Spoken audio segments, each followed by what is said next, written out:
உலக மக்கள் எல்லோருக்கும் வணக்கம். இது உங்கள் அம்பிகை ஜோதிடம்.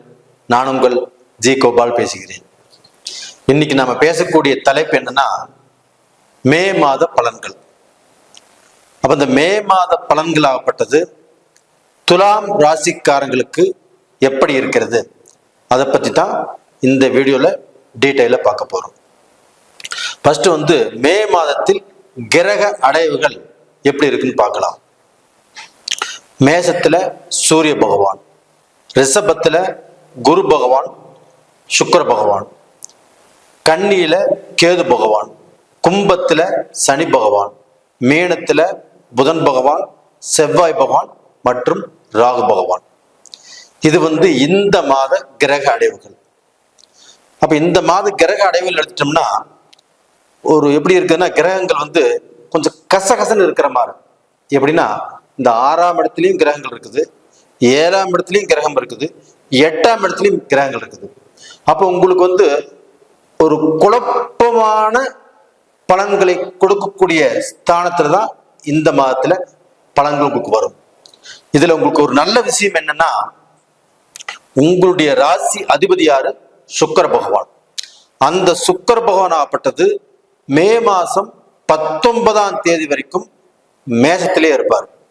அப்ப அந்த மேசத்திலே இருக்கக்கூடிய அந்த சுக்கிர பகவான் 7ஆம் பார்வையாக உங்களுடைய ராசியவே பார்க்கிறாங்க. நல்லா தெரிஞ்சுக்கோங்க. எப்பவுமே நம்மளுடைய ராசி பலமா இருக்கணும், நம்மளுடைய ராசி அதிபதி நல்லா இருக்கணும்.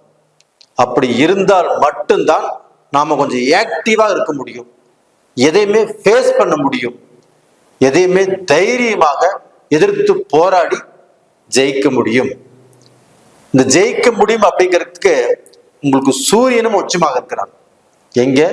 மேசத்துல. அந்த சூரிய பகவானும் 7ஆம் பார்வையாக உங்களுடைய ராசியவே பார்க்கிறாங்க. அப்ப டோட்டலா பாத்தீங்கன்னா சுக்கிர பகவானும் உங்க ராசியை பார்க்கறாங்க, சூரிய பகவானும் உச்ச பலம் அடைஞ்சு மே மாசம் 14ஆம் தேதி வரைக்கும் மேசத்திலே இருப்பாங்க. அந்த சூரிய பகவானும் உச்ச பலத்தோட துலாம் ராசியை பார்க்கிறாங்க. இந்த 2 விஷயம் போதுங்க. மற்ற கிரகங்களை பத்தி நீங்க இந்த மாதத்துல கவலைப்பட வேண்டிய அவசியமே இல்லை. உங்களுடைய பதவி, உங்களுடைய வெற்றி, நீங்க ஒரு நல்ல நிலைமைக்கு வரணுங்கிற உங்களுடைய ஆசைகள், உங்களுடைய எண்ணங்கள், இது எல்லா விஷயத்துக்கும் இந்த சூரியனும் இந்த சுக்கிரனும் உங்களுக்கு சப்போர்ட்டிவாக இருப்பாங்க. இப்ப மற்ற கிரகங்கள் எடுத்துட்டீங்கன்னா, உங்களுக்கு அந்த குரு பகவான் ஆகப்பட்டது 8ஆம் இடத்துல இருக்கிறாங்க. அப்ப அந்த குரு பகவான் 8ஆம் இடத்துல இருக்கிறாங்களே, நம்மளுக்கு ஏதாவது குழப்பத்தை கொடுத்து விடுமோ அப்படிங்கிற பயம், ஒரு அச்சுறுத்தல் உங்களுக்கு இருக்கலாம்.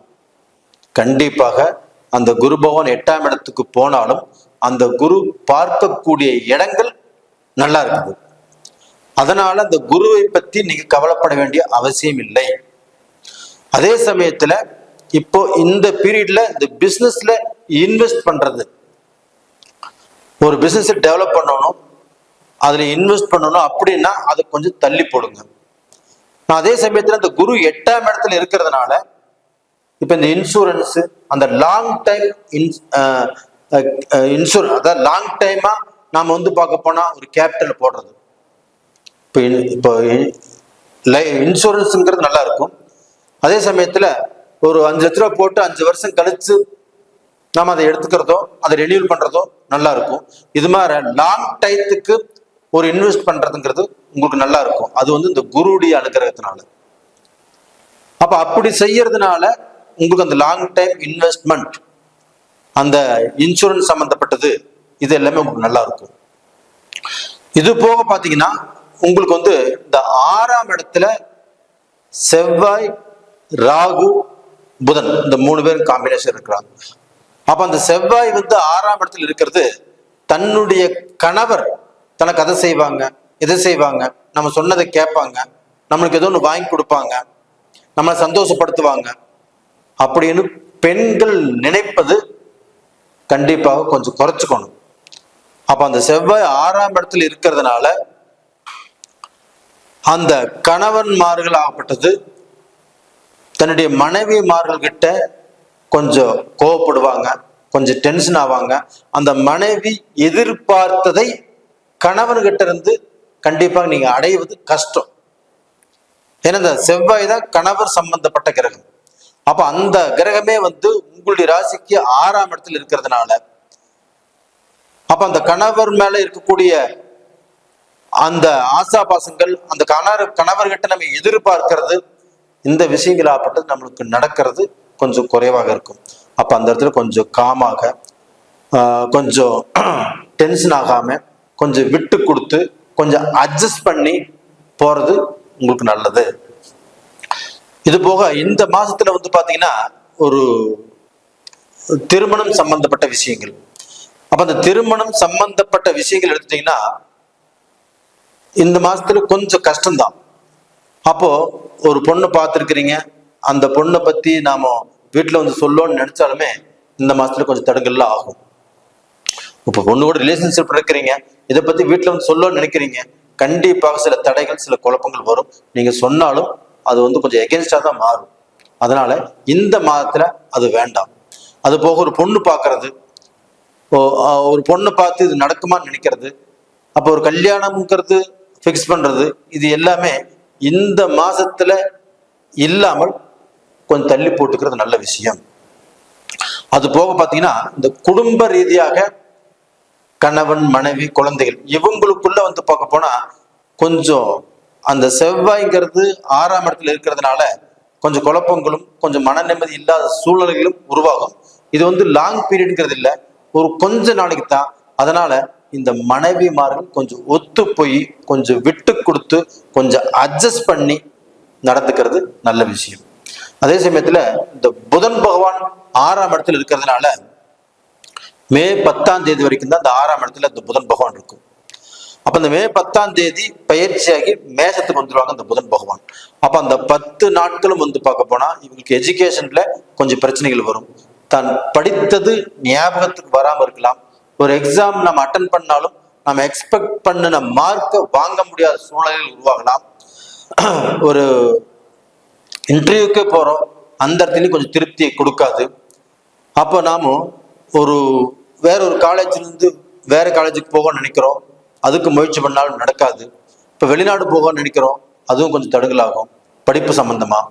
அப்ப இது இந்த மே மாசம் 10ஆம் தேதிக்கு மேல நீங்க முயற்சி பண்ணால் கண்டிப்பா நல்லா இருக்கும். அப்ப அந்த 10ஆம் தேதிக்கு மேல அந்த சுக்கிரனுடைய பலமும் உங்களுக்கு நல்லா இருக்கும். அப்ப அந்த சுக்கிரன் 19ஆம் தேதி வரைக்கும் இருப்பாங்க. இந்த ஒரு 9 நாட்களும் பார்க்க நீங்க ஏதாவது நினைச்ச ஆசைகள், நீங்க எதிர்பார்த்த எண்ணங்கள், இது எல்லாமே கொஞ்சம் சக்சஸ் ஆவதற்குண்டான வாய்ப்புகள் நல்லா இருக்குது. அப்ப டோட்டலா பாத்தீங்கன்னா இந்த துலாம் ராசியில பிறந்தவங்களுக்கு கண்டிப்பாக உங்களுடைய வாழ்க்கையில ஒரு பெரிய கேபிட்டலை போட்டு ஒரு பிசினஸ பெரிய லெவல்ல டெவலப் பண்ணி நல்ல நிலைமைக்கு வரணும் அப்படிங்கிறது கொஞ்சம் யோசனை பண்ணிக்கோங்க. அதுக்கு உங்களுடைய ஜென்ம ஜாதகத்துல நடக்கக்கூடிய தசா புத்திகள், உங்களுடைய நட்சத்திரம் என்ன, உங்களுடைய ராசி என்ன, உங்களுடைய லக்னம் என்ன, உங்களுடைய ராசிக்கு இப்ப நடக்கக்கூடிய தசைகள் சாதகமா இருக்குதா இல்ல பாதகமா இருக்குதா, எதை செய்யலாம் எதை செய்யக்கூடாது, இதை நீங்க பார்த்து தெரிஞ்சு ஒரு ஆக்ஷன் எடுக்கிறது நல்லதா இருக்கும். இது போக பாத்தீங்கன்னா எப்படி இருந்தாலும் இந்த துலாம் ராசிக்கு சுக்கிரனும் சூரியனுடைய பலம் இருக்கிறதுனால இது அவ்வளவு மோசமான மாசங்கிறது இல்லை, ஒரு நல்ல மாசம்தான். கண்டிப்பா நல்லா இருப்பீங்க. நேரில் இந்த பதிவு பிடிச்சிருக்குன்னு நினைக்கிறேன். பிடிச்சிருந்தா லைக் பண்ணுங்க, சப்ஸ்கிரைப் பண்ணுங்க, ஆல் அப்படிங்கிற பெல் பட்டனை ப்ரெஸ் பண்ணிக்கோங்க. நேரிலே நீங்க நான் போடக்கூடிய பதிவை எல்லாம் பார்த்துட்டு வந்துட்டு இருக்கிறீங்க, சப்ஸ்கிரைப் பண்றீங்க. உங்க எல்லாத்துக்குமே என்னுடைய மனமார்ந்த நன்றிகளை தெரிவிச்சுக்கிறேன். அதே மாதிரியாக பார்க்குறவங்க சப்ஸ்கிரைப் பண்ணுங்க. உங்களிடமிருந்து விடைபெறுவது உங்களின் ஜி கோபால். நன்றி, வணக்கம்.